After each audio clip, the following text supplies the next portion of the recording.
নমস্কার বন্ধুরা, cook with রাইতে আপনাদের স্বাগত। আশা করি আপনারা সবাই ভালো আছেন। আজকে চলে এসেছি আরও একটি নতুন রেসিপি নিয়ে। আজকে তৈরি করব চকলেট মন্ডা। চলুন তাহলে আমি এই চকলেট মন্ডা কিভাবে তৈরি করলাম সেটা আপনারা দেখে নিন।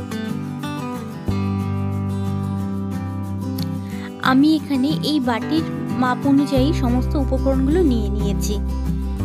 এখানে নিয়েছি এই বাটির মাপ অনুযায়ী 1 বাটি ছানা, 1 বাটি চিনি, চিনিটাকে আমি মিক্সিতে গুঁড়ো করে নিয়েছি, আর নিয়েছি 1 বাটি দুধ, আর নিয়েছি 2 চামচ কোকো পাউডার।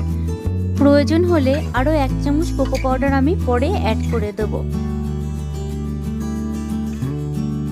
এখানে একটা থালা নিয়ে নিয়েছি। এবার এর মধ্যে দিয়ে দিলাম ছানা। ছানাটাকে আমি হাত দিয়ে 2 মিনিট ভালো করে মেখে নেব। খুব বেশিক্ষণ মাখতে হবে না, তবে আপনারা চাইলে ছানা আর চিনিটা একসাথেও মাখতে পারেন। তবে আমার মনে হয় ছানাটা একটু আগে মেখে নিয়ে তারপর এর মধ্যে চিনিটা মিক্স করলে সুবিধা হয়।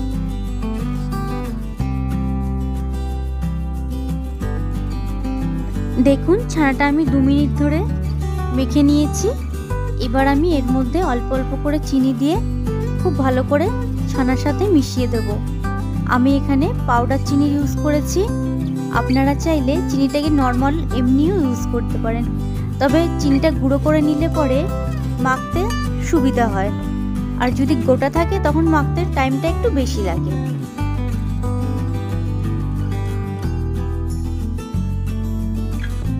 বন্ধুরা, আমার এই চ্যানেলে নলেন গুড়ের মন্ডার রেসিপিও দেওয়া আছে। আপনারা চাইলে একবার সেই রেসিপিটা দেখে আসতে পারেন। তার লিংক আমি ডেসক্রিপশন বক্সে দিয়ে দেব। দেখুন চিনির সাথে ছানাটা খুব ভালো করে মিক্স করে দিয়েছি। এবার আমি এর মধ্যে অ্যাড করে দেব কোকো পাউডার। এখানে আমি 2 চামচ কোকো পাউডার অ্যাড করে দিলাম। ছানার সাথে কোকো পাউডারটাকে খুব ভালো করে মেখে নিতে হবে। আরও 1 চামচ কোকো পাউডার আমি এর মধ্যে অ্যাড করে দিচ্ছি। দেখুন মাখা আমার হয়ে গেছে। যেই পাত্রের মধ্যে আমি মন্ডাটা তৈরি করব সেই পাত্রটা আমি নিয়ে নিয়েছি। তার মধ্যে দিয়ে দিচ্ছি মেখে রাখা ছানা। এবার এর মধ্যে দিয়ে দিচ্ছি 1 বাটি দুধ। দুধটাকেও এই ছানার সাথে খুব ভালো করে মিক্স করে দিচ্ছি।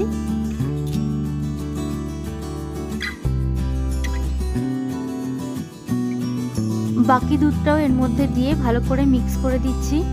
একবারে বেশি দুধ দিচ্ছি না, অল্প অল্প করে দিয়ে ভালো করে মিক্স করে নিচ্ছি। দেখুন দুধটা খুব ভালো করে ছানার সাথে মিক্স করে দিয়েছি। এবার আমি কড়াইটা গ্যাসে বসিয়ে দিয়েছি। এই সময় কিন্তু গ্যাসের ফ্লেমটা একদম হাইতে রাখতে হবে। এই মিষ্টিটা তৈরি করতে গেলে সব সময় গ্যাসের ফ্লেমটা হাইতে রাখতে হবে এবং অনবরত নাড়িয়ে যেতে হবে। দেখুন ছানাটা ফুটছে, আস্তে আস্তে ছানাটা ঘন হয়ে আসছে।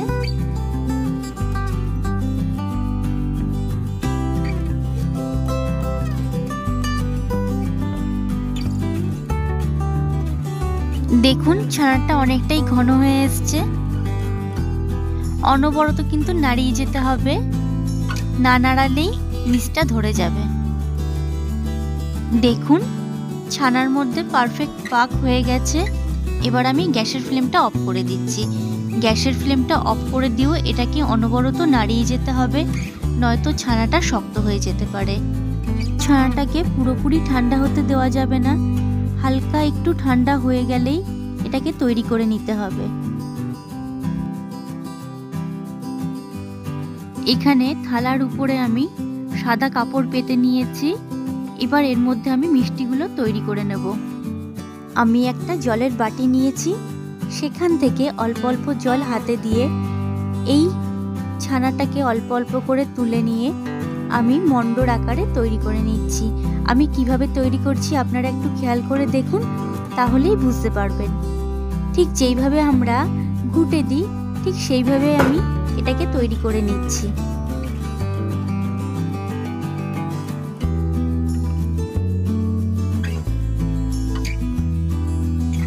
এটাকে একটু গরম অবস্থায় তৈরি করে নিতে হবে, নয়তো ছানাটা শক্ত হয়ে গেলে একে পারফেক্ট শেপ দেওয়া যাবে না। এই একইভাবে সমস্ত মন্ডাগুলো আমি তৈরি করে নেব। দেখুন এগুলো আমার তৈরি হয়ে গেছে।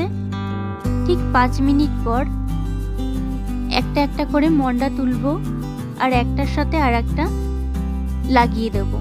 এইভাবেই আসলে মন্ডা সার্ভ করা হয়, একটার সাথে আর একটা মন্ডা জুড়ে।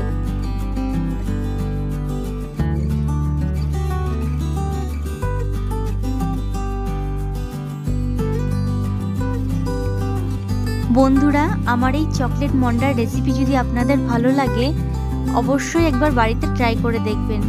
আপনাদেরও ভালো লাগবে আর বাচ্চাদের তো খুবই ভালো লাগবে। রেসিপিটা যদি ভালো লাগে তাহলে অবশ্যই একটা লাইক করবেন এবং কমেন্টের মাধ্যমে জানাবেন। দেখুন তৈরি হয়ে গেছে আমাদের চকলেট মন্ডা। তাহলে বন্ধুরা আজকের মতো টাটা। আর এতক্ষণ আমার সঙ্গে থাকার জন্য আপনাদের সকলকে অসংখ্য ধন্যবাদ।